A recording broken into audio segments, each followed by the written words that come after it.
Hello, cookbook friends. Welcome. We're going to be going on Amazon Live today, and we're going to be talking about cookbooks that I have that are really awesome, and I just wanted to showcase them to you. First on our Amazon list today. Oh, and I have to get a few things up. I forgot. I apologize. I think we're on. Here we go. So you can follow us on all of our socials here at Cookbook Divas. We have a lot of different platforms, and we'd love to see you over there. And if you are on any of those platforms like YouTube, make sure to join us over on our Amazon Live channel. It'll be a lot easier for you to actually shop for a lot of these items that we do feature. I also need to make sure I've got my stuff all up here. I totally forgot about that. Yay for Tuesday. Okay, so today what we're going to be doing is we're going to be talking about cookbooks. Like I said, it's only cookbook oriented. You can see all I have here on my bookshelf is cookbooks. So the first one that is on my list today is Tokyo Cult Recipes. Look at how vibrant and bright this is. I'm really excited about it. So let me get my screen up properly. Here we go. Okay. Tokyo Cult Recipes. I love this. This is really, really fun. So here are some fun traditional and non-traditional Japanese dishes. So each chapter here, we have like bento, izakaya, and more chapters. I love the symbology here. Here we go. I hope my light doesn't wash all of these out. I might have to turn it down mid stream, but here we go. You get to learn about all kinds of like the nitty gritty stuff about Japanese cuisine. So we have different kinds of miso, different flavor profiles, which is really nice. And it actually is important. They do have very different profiles. We have an introduction. Oh no, my page is bent. Japanese pickling, all kinds of cool stuff. So let me go into the actual dishes. Here we have our tofu section. Fresh tofu with 2 sauces. So here we'll get a lot of photography of Japan. It is beautiful. So much fun. I love it. Okay, so moving on. We have Soba Masters step-by-step photos on how to actually make your own soba. That is awesome. I cannot have this, although I could try to do a soba recipe myself. Cooking soba step-by-step photos. Here's nigiri. Mixed sushi, which is super tasty. I love nigiri. So good. Inari sushi, fried tofu stuffed with sushi rice. So here's kind of how everything's broken down. We have our ingredient list here. We have our serving size. We also have just a very brief description for this particular recipe. It also has just like it says fried rectangular shaped sheets of tofu. If you want to know some of the terminology that they do use throughout this book, they have them placed throughout, which is really cute. Okay, so bentos. I love this chapter. Here we go. Hanami bento. So they've broken down your bento box actually right here. And you can see a photo reference on the side, which is very nice. So we have, this is chirashi zushi, rice with toppings. So we have a different prep time for this particular part of the bento box. And then we also have our directions right here. Let me just share with you guys more of the photos because that's probably why you're here. Here's a vegetable bento. Yum. I think I see some, no, this is sweet potato. That looks good. Look at this. So here's the different things you'll come in there, and it's not a sweet potato. It's a baked pumpkin. My bad. We have rice. We have grated carrot, all kinds of stuff. Here's oyatsu snacks. Ooh, mochi stuffed rice cakes. This is gonna, oh, that looks so good. That looks awesome. Matcha and white chocolate cake. Tasty. It's probably not as sweet as what we would have in America. We have this beautiful strawberry shortcake. I love how they cut the little strawberries right here. Super cute. Here's Japanese style crepe cone. So very traditional recipes that you would see on like any Japanese street corner. I love their Japanese crepes. They're amazing. And some of the snacks, sweet potato cakes. So lots of cool stuff in here. Let me go a little forward. We have edamame. So this is probably izakaya. You can tell with the chapter symbols on the very top here. So yeah, very cool cookbook. if you are looking for something that is more, that is a Japanese cookbook, this is I would say, one of the ultimate Japanese cookbooks you could possibly own. It goes through a lot of your basics, a lot of little twists as well. And yeah, this is so awesome. I feel like I am actually in Japan when I travel through this entire cookbook. It is so cool. So check out Tokyo Cult Recipes. This one's really fun. The next book I want to talk about, I need to make sure I have it all here. So this plant over, so Tokyo Cult Recipes, again, if you're looking for last minute Christmas gifts, I'm sure a lot of you guys are. I mean, I kind of am. This one's 31% off. That would make a great Christmas gift. So next up, I have plant over processed. So if you are looking for, maybe for yourself, or I mean friends too, if you're looking for a plant-based cookbook, I recommend this one. This is probably my favorite one that I've seen. And it's not as hyped up as some of the other ones. So let me break it down for you. I use it all the time. It's a little worn out because I use it so much. So Plant Over Processed. This is by Andrea Hanneman, who she goes by Earthy Andy. And you can find her socials on Instagram. I think she's on Facebook too. Maybe on YouTube. I can't remember. So this is 75 simple plant-based recipes, and it's very simple. I was afraid of going plant-based because I just didn't have the pantry, like the stock, everything I needed, all the basics. And for some reason, this cookbook really broke it down. And the flavors that she provides is really fun, fresh, tropical, and she really utilizes her ingredients. So here, I skip over some of this, like what your body needs, healthy options, etc., because I don't care. I'll just be honest. I don't care as much. But I do like having plant-based recipes on hand. I personally like the flavor of it. So let me just share with you guys some of the recipes here real fast. So she does have your plant-based pantry items, and she does kind of color coordinate it. It's kind of fun. There's a lot of photos in this cookbook, which is really nice. So here's more dried spices, your pantry staples. All right, let's go to the recipes. So here's one I use all the time, her OG Earthy Granola. This is my favorite granola recipe ever. I would prefer to make granola versus just buying the box of granola because this tastes so good. So here is her recipe broken down, and my light is washing this out, unfortunately. So we have all of our ingredient list here, our list. Oh, sorry. Yes. And our list of instructions. And she has a tiny little blurb about each dish, which is really nice. This granola recipe, again, is really nice, and I like that she encourages us to mix and match things all the time. So if you don't like the ingredients she has in here, like fruits or vegetable options, she does provide alternatives, which is really cool. And they're all good. I don't notice it being plant-based. So she has everything broken up into kind of like breakfast, lunch, and dinner, and then your sauces and sides at the very end. Oh no, this is how much I use my cookbook. It's coming apart. So I've had this cookbook for like 2 years. I think it's been 2 years. But anyway, I've used it a lot. Okay, so here's the Bali Earth Bowl, another one that is kind of a go-to in my household. She has a whole bowl recipe section, which is really nice. Terry Poke Bowl, and again, all plant-based. Chipotle Lime Black Bean Bowl. Another one we go to a lot is this Rainbow Thai Crunch salad. Very tasty. It's filled with just vegetables. It's awesome. And maybe some tofu, some sweet potato Caesar bowls. I haven't tried this recipe yet. Soul Hugging Lentil Shepherd's Pie. This is actually it's a fabulous recipe. Super good. And it's really easy to make this gluten-free and vegan.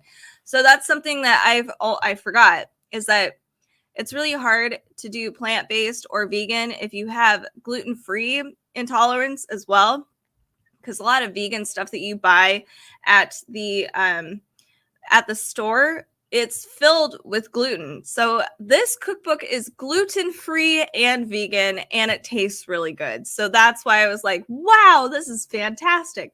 Hi, Shona. Nice to see you. Yeah, the shepherd's pie is excellent. Super good. Another really good recipe, this one's super easy, is the spaghetti with simple garlic basil tomato sauce with macadamia parmesan. And it does give that nutty flavor that you need if you are trying to forego cheese, pesto. So a lot of these are very, very easy. My book is falling apart because I use it so much. So this is another one, the section that I use a lot. So this is soup, stews, curries. So this is a cauliflower chickpea masala, classic. Hug me lentil soup. This one's really good. So this is a golden healing power soup with crunchy chickpeas. It's really good. Another recipe that we thought was really excellent in here, the red coconut curry is also, it's so good and it's really easy to do. All right, so here's kind of the back. She gives us different recipes for little snacks inside. So like lemon pepper fries or sweet potato fries. These are curried chickpea croutons. Those are really good.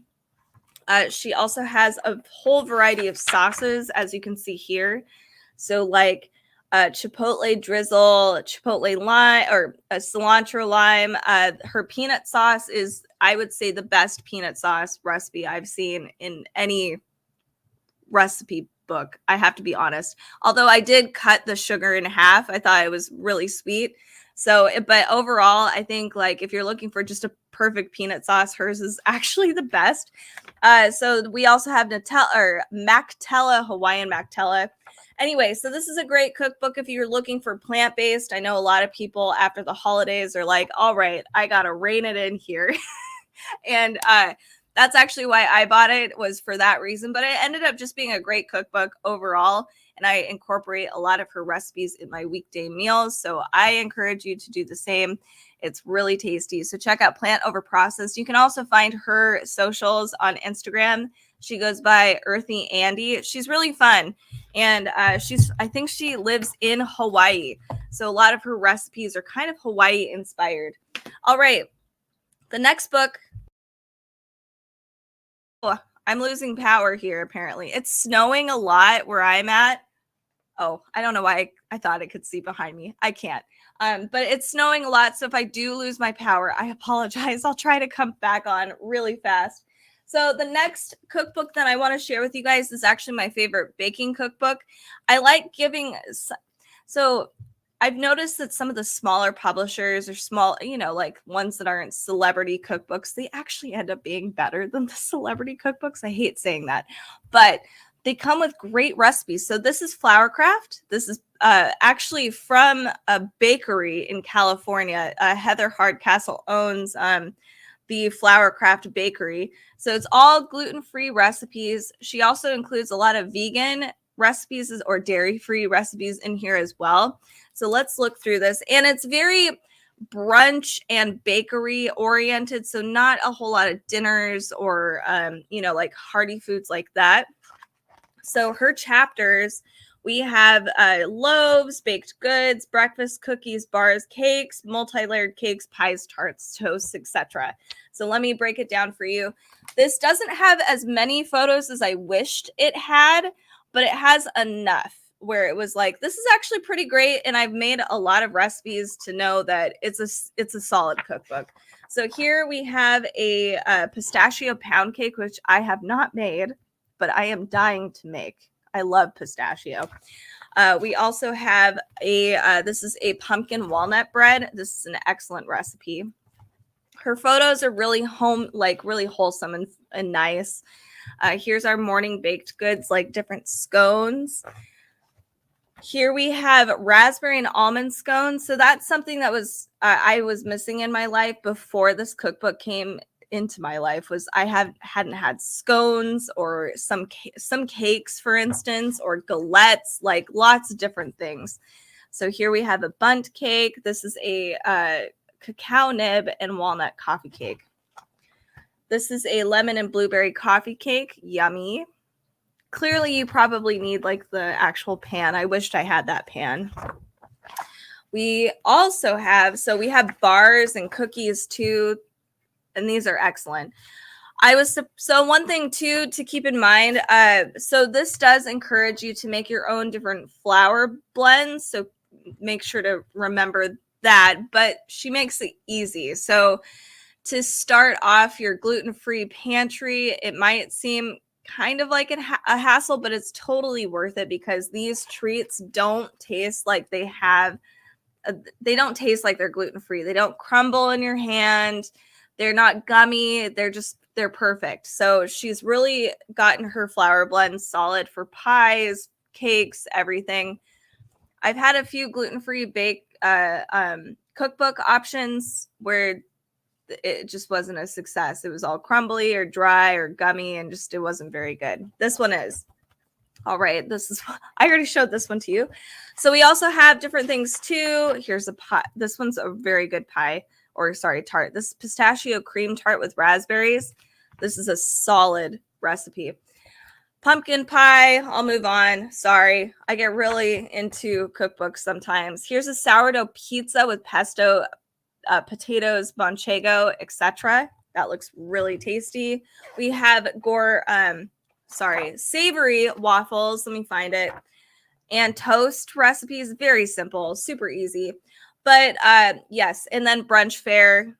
Oh, I'll go fast. Okay, here we go. More photos. Trying to show you the photos. Here's a savory scone, which sounds really good, and a tartine. So check this out. This is a lot of really good stuff. I'm a brunch person and I love baked goods, and it's perfect. I think this cookbook does gluten-free baked things justice.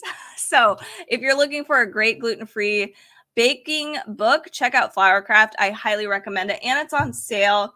This is 10% off right now. All right. Thank you, Carrie, for doing the text. I'm really bad. I forget it. I'm sorry. I really appreciate you backing me up on this. All right. So another gluten-free cookbook. This one's a more advanced gluten-free cookbook. This is called, pardon my French. I'm really bad at French. Quenelle et vanille. I don't think I said that right. Carrie's corrected me so many times. I'm like, oh, crap. So here, this one's a more advanced baking book. This is by Arya Goyaga. And I've made quite a few cakes out of here because they're really elaborate and they are solid. They are amazing. So here is how this book looks. It's very photo friendly. I like that the pages aren't glossy. I don't know why. I don't like glossy cookbooks personally. I like this more matted version. So this has a lot of holiday baking goods in here and some staples. So here we go. She has different flour mixes that you can make yourself, which is helpful. So for cakes, for bread, cookies, etc. You can even make your own sourdough bread, which is excellent. Yes, it is one of my favorites. Yes. This one's also dairy-free. Mostly dairy-free. Yes, actually, I think it's mostly dairy-free, this entire cookbook. So I've managed to pick up 2 excellent dairy-free and gluten-free cookbooks that manage to do their baking justice. Sometimes that doesn't work, and sometimes it's a hot mess. So we have bread, and I get really intimidated by bread, but man, this looks like bread. This looks excellent, and I really need to do these bread recipes because I miss having actual loaves of bread in my house. They look so good. My mouth is watering. I'm a little hungry. Even bagel recipes. Here is, even crackers, herby sourdough crackers, glazed lemon yogurt. I said Yemen yogurt, and olive oil pound cake. I'm having a hard time speaking today. Plum and toasted miso upside down cake. So again, this is for more advanced bakers. Raspberry rhubarb cream sponge. Oh, that looks really good. Here is the flakiest pies and tarts. Oh my goodness, I'm having some problems today. Here's a beautiful picnic little picnic scape. What is happening with my brain right now? Here we have peach and sunflower coconut frangipane tart. I love that. That's really beautiful. This is a plum chocolate galette. Look at the thinly sliced plums in there. That's impressive. Here we have a lemon meringue tartlet. It's hard to see with my camera because it's washing it out, but it's actually a blend of the pink and the yellow, and it's really pretty. We even get step-by-step photos for some of these recipes. Here is the Keats chamomile oat bars. I am learning that I am loving tea infusions in my bakes and even in my coffee. So I'm kind of obsessed with it. Here's some more. This is more holiday oriented. This is these are different breads. It's a biscotti. I don't know why I said breads. Sorry. Candied sesame and cacao nib meringues. This is a toasted hazelnut thumbprint cookies. This is something that's like a Christmas classic, at least in my house. And gingerbread cutout cookies. We'll do a few more here. Oh, pretty buttery shortbread with different kinds of toppings here. Beautiful. And one more. I know we have a photo here. Here we go. It's a meringue cake with roasted apples. So if you're looking for a great gift for somebody who might love doing gluten-free baking or just baking and wants a challenge, I do encourage you to check out this book. It's really, really good. And it's dairy-free as well. So check out Cannelle et Vanille. I think I said that correctly this time, by Aran Goyaga. This is excellent. All right. The next book I have on this list is a little hippy-dippy, and that's fine. I like it. It's Forest and Home. This is by Spencer McGowan. So it's cultivating an herbal kitchen. So I'll just kind of flip through. It looks very photo forward, but it's got some interesting recipes in here. So if you are a forager and you also like cooking, this might be something to look into. So here's what the chapters are. Let me get to it. So we have a very lengthy introduction, and that includes, so we are not doctors here over on Amazon Live, but it does talk about, and this guy is not a doctor either, BT dubs, but it does talk about medicinal herbs in here, but it talks about why you want to cook with herbs, classic culinary herbs, edible flowers, how to source your herbs and that kind of thing, and flowers, and edible flowers, plus pantry essentials. Then we go into seasonal eating. Spring, summer, fall, and winter eating. So here, let's go through this a little bit. I'll start with spring, since that's where we flip to first. So here we have dandelion greens and with molasses and onions. So if you have a bunch of dandelions, you can eat them. We have a ghee recipe, very simple, creamy, adaptogenic avocado dip. Wow. We have a limoncello with lavender. This looks beautiful. This is a mushroomy shakshuka. Let me see. So this one, yeah, it is. No, it's not dairy free. So keep in mind, this is not a vegan cookbook. This is more of a foraging cookbook. Yeah, foraging cookbook. We have nettle soup. Super interesting. Here is herbed baked brie. That looks excellent. Hello, Christina. Nice to see you. Here's caramelized onion and nettle mac and cheese. Isn't that interesting? I've never tried nettles in my life. I have no idea what the flavor profile is. I think it's just one of those things you have to try. So I am interested. Here are witchy bliss balls. So these are more of I think they're baked. No, these are not baked. These are a non-baked, like a oatmeal chocolate sweet pastry kind of thing. Here's a dandelion pesto breakfast pizza. This is so interesting. Hello, Alan. Here's the buttered radishes with herbal gamasio. So, like I said, this cookbook is really interesting. It has a lot of really unique recipes that I've never, ever seen before. But if you are a forager or just, yeah, this is probably a really helpful cookbook. And you can figure out recipes that you can use for like dandelions and mushrooms that you forage, etc. Be careful though, of course. But there's a lot of things in here that you can learn. Different, we have drinks, we have lunches, we have desserts, all kinds of things that you can use. And it's about seasonal eating as well. So learning what things you can actually find on the land and eat seasonally, which I think is really important. So I really appreciate this cookbook for a few of those reasons. So check this out. This is the Forest and Home cookbook by Spencer McGowan. Right, real quick. Maybe the reason why I can't talk is because I haven't finished my coffee of today.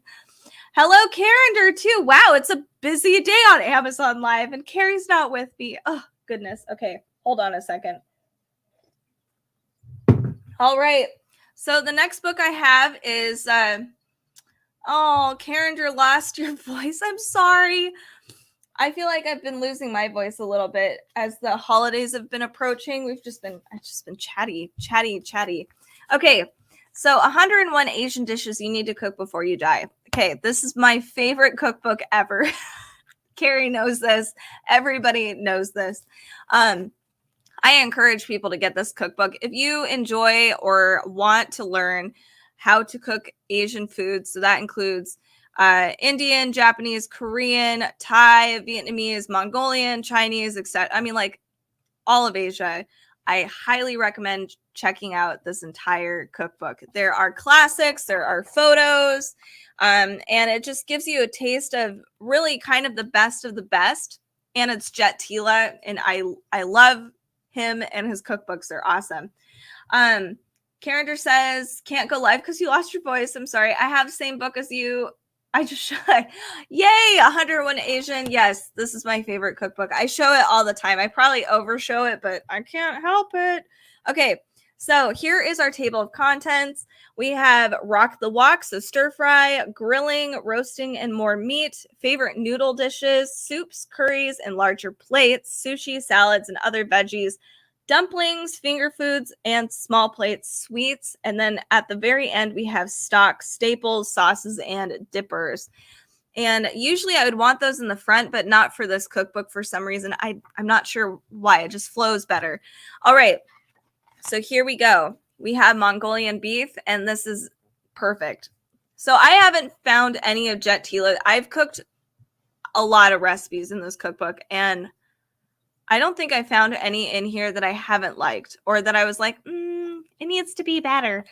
They're all good. So that's why I think this is the perfect Asian cookbook. Here we have orange flavored chicken, which I've cooked again. Szechuan beef. This one actually was surprisingly easy. Most of these are very easy. So if you're looking for some great weekday meals and you want to save money, so you don't want to get takeout all the time, honestly, this is better than takeout. I'm actually having a hard time justifying getting takeout a lot of the time because Jet Tila has been a godsend, and sometimes takeout is a big disappointment because I have Jet Tila next to me. Okay, so here we have Korean short rib tacos with gochujang sauce. This is really good. This is an excellent recipe, but this one takes a long time. The last pad thai recipe you'll ever need. Yes. And this has everything you would actually put in pad thai, not crazy stuff that you see in some cookbooks like ketchup. That doesn't go in there. So check this one out. This is really good. Here we go. We have actual step-by-step photos because everybody wants to learn how to make pad thai, but for some reason it always goes awry. So Alan says, I have to run to the store today. All that I could make for lunch was a cheese sandwich. No, go get some lunch. Go get groceries. Here's classic lo mein noodles. This is really good. Korean japchae glass noodles. This is a super easy dish. And this dish, I think, will last us many meals, like 2 or 3. It's great. Penang chicken curry. So another thing too is that he provides little notes and tips throughout the book, and because not everybody has access to a lot of the ingredients, so he'll provide substitutes that actually make sense for each dish, or he gives you his favorite brands to use. So an example would be like fish sauce. I think a lot of people don't realize that there's actual Vietnamese style fish sauce and Thai, and they have very different flavors. So he kind of guides you through all of these weird things, not weird, but these nuances that maybe not everybody knows, especially if you are trying to establish like a pantry with some staples like gochujang and stuff like that. So yeah, I do recommend this cookbook. It's really great. It has a lot of awesome dishes. Obviously, it has a lot of Thai dishes because it's Jet Tila, but there are a lot of other things in here like that are just amazing and perfect that go together. So check this one out. This is my favorite cookbook. This is by Jet Tila. It is 101 Asian dishes you need to cook before you die. Highly recommend. He also has a Thai cookbook, so if you're looking for exclusively Thai foods, I do recommend that cookbook as well. Okay. Oh, and is that one on sale? Yes, it's 18% off today. Woohoo! Okay, so we have next up the Great British Baking Show. Their favorite flavors. So this is from the latest season. I know some people were a little disappointed. Granted, I had a few moments of laughter, like when one of their test items to make was tacos. I couldn't. So this is from the latest Great British Baking Show season, and it features some of the different recipes that they had to bake, like the different tests, and it also features all of the chefs that were in there. So let me get to it. So all the different awesome bakers that were in there, that contestants, and some of their excellent bakes that they featured in the show. So here's how the cookbook is divided up. We have spicy and aromatic, tart and tangy, fresh and fruity, sweet and sticky, nutty and earthy, rich and creamy. I love the photos that they use for this. It's also really great that they color coordinated, or yes, right? Colored the edges of the pages so you can flip to a particular profile. Like if you're just feeling like citrusy one day, so you'd flip to the tart and tangy chapter, which is pretty easy. It is the yellow page right here, and then you can find a recipe if you're just feeling like a certain flavor but you're just not sure. So I like how versatile it is. There's sweet and savory bakes throughout this cookbook, so here it's very photo forward. Another thing to keep in mind though is many of these bakes, aside from the tacos, are probably they're advanced. So if you are looking for an easy cookbook, this is probably not the place to look, but it's beautiful anyway. So let's look at the different recipes. Like for instance, look at this crazy cake. Oh dear. Alan says, what do grapes sing at Christmas? 'Tis the season to be jelly. Oh my God. If there was like a dad joke medal, I think Alan deserves it. He has the best jokes, I think, for sure. They make me laugh at least. Okay, so next we have here, here's the taco recipe. I'm sorry, I couldn't get over the whole taco challenge. That was like mid-season. They had to make tacos. I was like, come on, guys, I can make tacos with my eyes closed. So here we have coffee and ginger layer cake. Beautiful recipe here. So you'll actually see how many ingredients go into this cookbook. And I know my light has washed a lot of this out, but here's the instructions. There's a lot of instructions. So keep that in mind. Here we have too, you'll see it featured at the very top. If this is a contestant's recipe, they will showcase the contestant right next to each recipe, or if it's Prue or Paul, they'll do that as well. So this is the swirled curry puffs, which I'm excited to experiment with.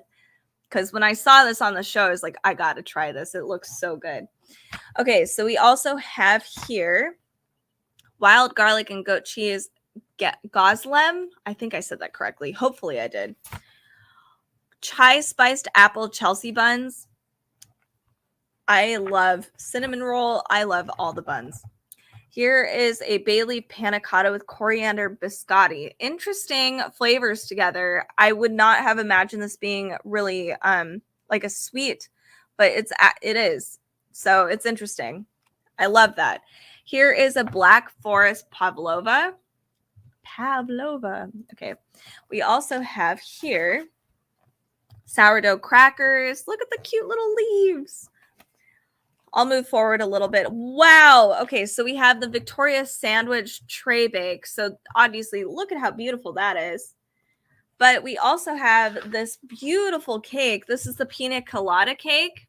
Super stunning. That would be great during summertime. Here we have an apple and almond cake. Lots of different cake recipes. Ginger treacle tart. This one sounds really like packed with flavor. Congo bars. Interesting. I don't remember that in the show. Nutty and earthy chapter. I'll go through this a little faster, hopefully. Like red velvet cake is kind of, I mean, that one's a fairly easy recipe, so I was a little shocked. Here are pistachio croissants. That looks awesome. Here are Rebs Simmet. This one looked really good in the show. Thank you, Alan. I hope you get something more than a cheese sandwich today. Go get some groceries. Have an awesome holiday if I don't see you next time. Here's peanut cookies. And finally, we'll do Sandra's orange and dark chocolate polymers. I've never had this before, even when I could eat gluten. And I'm like, it just looks so good. So I might need to try this someday. So check this out especially if you are still trying to find some last minute gifts, if you know somebody in your life that loves the Great British Baking Show or wants more advanced bakes, this is a really awesome gift, or it's just really fun to look at some of your favorites, especially from the last season. And it is 10% off today. So check that out. The next one we're going to talk about is Smitten Kitchen. Lots of people love this particular cookbook. I need to take a sip of water. I hope you guys enjoy my super fancy cups. I have evil cats in my house, so I can't have any fancy cups. So, all right. So we have Smitten Kitchen Keepers. This is by Deb Perlman. So this says new classics for your forever files. So there are some twists on actual classics, but there are some new ones. So like, for instance, I'm assuming if you are like me, I said, oh, look at that. That's pesto. It's not pesto. So that's something I'm excited about. So let's look through it. I have to be honest, I hate cookbooks with sleeves. I'm just going to get rid of it. I'm done. Here it is without the sleeve. Sorry, I hate sleeves. It's hard to flip through. Okay. So here is some photos. You can see it actually is, there's quite a few photos in here, but it does have a lot of text. Here is our table of contents. So something interesting about this cookbook that I noticed, we have our pretty normal cookbook chapters. So we have like breakfast, salads, soups, but one thing, and meats, but they have a vegetable section, and then they have vegetable sections in the vegetable section that talks about recipes that use small vegetables, medium vegetables, or large vegetables. And that's an interesting choice to me, because I just like to throw a bunch of vegetables together. So I think it's kind of interesting how she's divided that up, especially if you are looking for a particular side. So maybe a more heartier side maybe would be a larger vegetable. I don't know, but it's interesting how she did that. So let's look at this. Here is a gorgeous, what are you? It is a slumped Parmesan frittata. It's not pesto, Carrie. Isn't that wild? Oh my God. This is chocolate chip buckwheat pancakes. This is just chocolate pancakes. This looks so good. Yum. All right. These are, oh, let me find it. Okay, so this is caramelized cinnamon sugar French toast. Oh my God. I think you actually bake that. So that would make a really awesome if you're hosting a big breakfast, especially during the holidays. This is an excellent idea. If you wanted to do Christmas Day breakfast, French toast. Oh, perfect. Okay. 3 breakfast salads. I'm not sure if I'm on board with a breakfast salad. I'm not even on board with a dinner salad half the time. So a breakfast salad is a hard sell for me, but I'm curious. So here we have a honeydew with avocado and almonds. Okay, I'll do that. That sounds good. Brunch salad. So you'll see here, hopefully, here is our list of ingredients. Here's our directions. Pretty easy stuff right here. I mean, granted, these are salads, but let's look at some more elaborate stuff. So we have a 2-bean salad with basil vinaigrette, not, I guess, terribly complex. Winter squash soup with red onion crisp. Yum. So something she's done, and I think it's not for me, but I know a lot of people love reading through cookbooks, like, you know, because they are basically novels. She has a really lengthy introduction for each recipe. So either sides that will go with it, how she kind of came up with the recipe.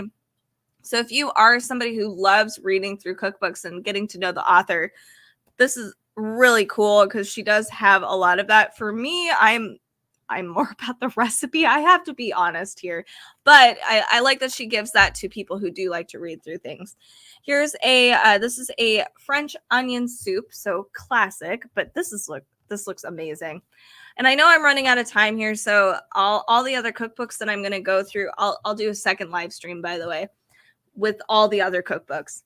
Okay, so clam chowder with bacon croutons. Yum. Skillet white bean Caesar. I want to find that pasta recipe. Okay, here it is. So this recipe is actually on the front cover, and it's not pesto. It's green angel hair with garlic butter. I did not know that. So that's not what I would have guessed. They actually use spinach, and I don't know if she uses it. No, she uses prepackaged angel hair pasta. So that's what the cover is. It's not pesto.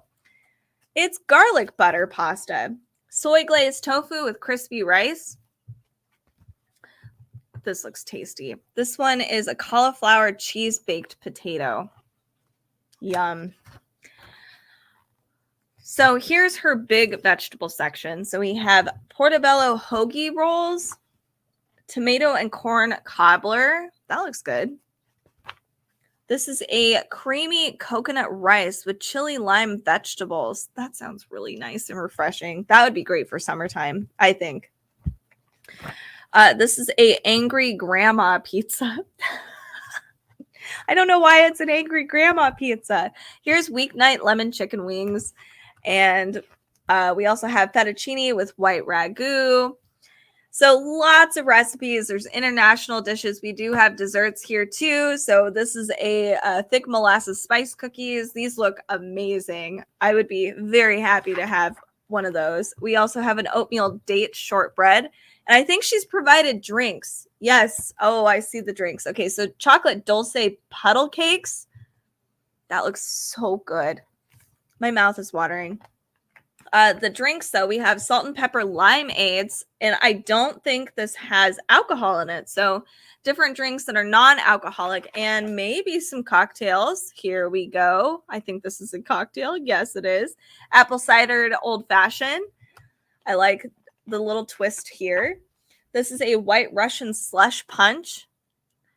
Not sure what Lebowski would say about that, but we'll see. Toasted sesame almonds. Then chocolate olive spread. So check this out if you are looking for different, maybe weekday meals to add to your itinerary of meals. I think it's really nice. And it does have some twists on classics and just new things that are really, really simple weekday meals. Smitten Kitchen Keepers is really popular. So I do recommend it. It's also currently 32% off. It's a pretty good sale. So yes, this is by Deb Perlman. awesome cookbook. Next up, we have a, sorry, Carrie, this is a very meat-forward cookbook. So I talked about a lot of plant-based cookbooks at the very beginning, but now we're on to meat, sustainable meat cookbook. So this is Piper's Farm, Recipe and Wisdom for Considered Carnivores. So, sorry, Carrie, we're going to look into this real fast. All right, so here's what the cookbook looks like. It has a lot of photos. Again, I am so sorry, Carrie.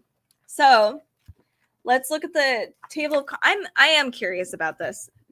Thanks for previewing that cookbook so I didn't have to. I'll close my eyes. Okay, good. Yeah, of course. I'll preview all the cookbooks.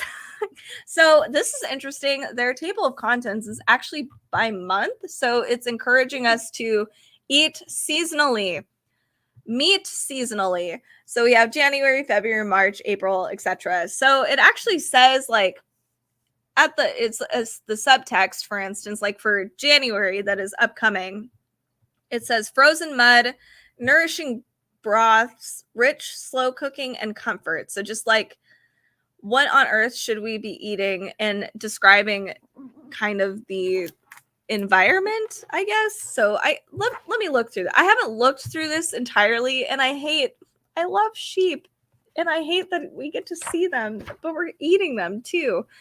All right, so this is a venison stew with bacon and chestnut dumpling recipe.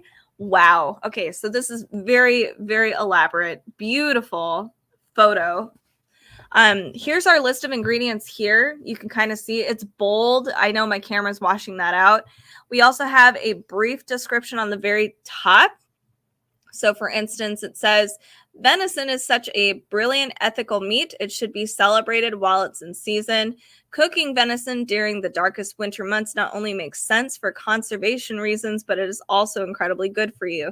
It has nutrients in your body that's really important for this time of year. And this recipe is a tonic for darker days of winter, a fuel to keep you thriving. So brief little blurb about the recipe itself. And I think this is educational. There is a reason why we do eat meat, not to the extent that we farm. Not saying that. But this one talks about more, I would say, probably if we were to do our natural element here. So very elaborate dish. Here we have a warm winter lamb salad with mint and anchovy dressing. Let's move forward. Ooh, this is haggis. I don't know how I feel about haggis. I've heard mixed reviews, but I'll try anything. Here's homemade noodles with crispy lamb and cumin stir fries. So we have international dishes, which is great. How to make your own salt beef. This is a roast mutton cooked in hay with baked potatoes, garlic, and green herb sauce. Ooh. How to confit a duck. Now, this is a really helpful tip. I do not know how to do that, so it's nice to have a cookbook that just breaks it down for you. Here we have a mix of the farming and the cooking.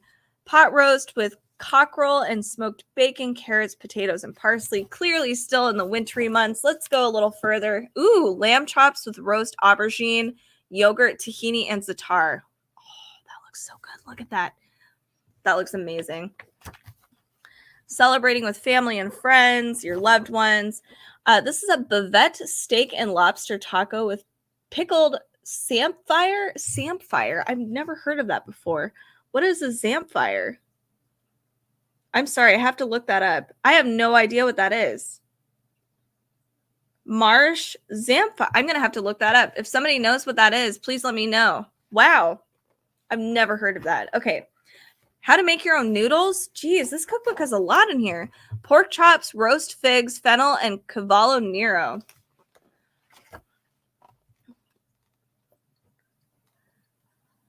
Yes, you are well. Thank you, Carrie. Is chatting with us over on Instagram. It says, thanks for showcasing grit. Yeah, of course. Yeah, that's a great book. We have roast pork belly with baked apples. That looks awesome. Look at that. Beautiful. So if you are looking for a meat-oriented book that is more about seasonal eating, I do think that's that is important. We don't need to eat what we eat all the time, but also like it's good to rotate out your vegetables, rotate out your meats. So I like that message. Lots of beautiful recipes featuring a lot of unique meats and vegetables in this cookbook. It is definitely heavier on the red meats. There's some poultry in here, but it's really cool, really interesting. It has a really unique take on meat. So this, I know I said in the previous cookbook, I usually don't read through cookbooks, but with this one, I think I might. I think it's got enough short text on the very top where I want to learn more about this. This sounds interesting. So this is, trimmings. So this is also just like how to not waste too, which is important. We waste too much. So this is Piper's Farm, the sustainable meat cookbook. This is by Piper's Farm. So check this out if this is something of interest to you. It sounds really, really definitely unique.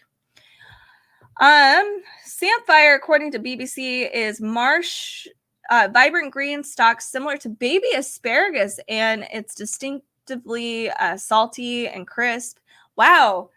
Yeah, I've never heard of that before. That's really cool. Okay, so the next cookbook I want to talk about, and then we'll probably we're going to redo or do another live stream with all the other cookbooks I've missed. Just real briefly, I'm going to talk about Tokyo Up Late.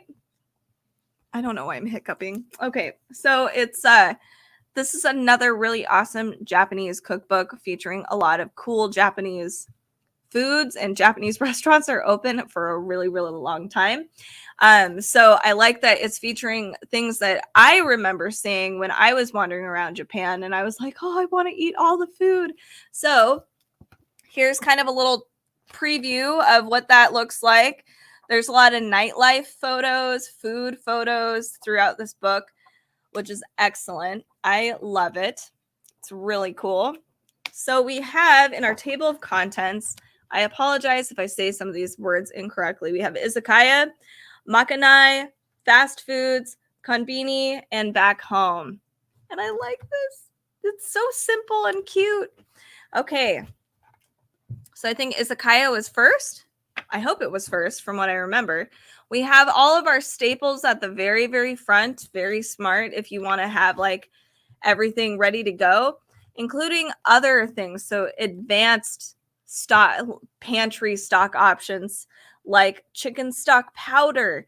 There is sudachi or whole or juice. So that's a type of citrus. We have yuzu is another one. I've never cooked with yuzu, but I've always wanted to. So there's a lot of cool information in here, but it's brief. It's not a whole lifetime of going through pantry stock options.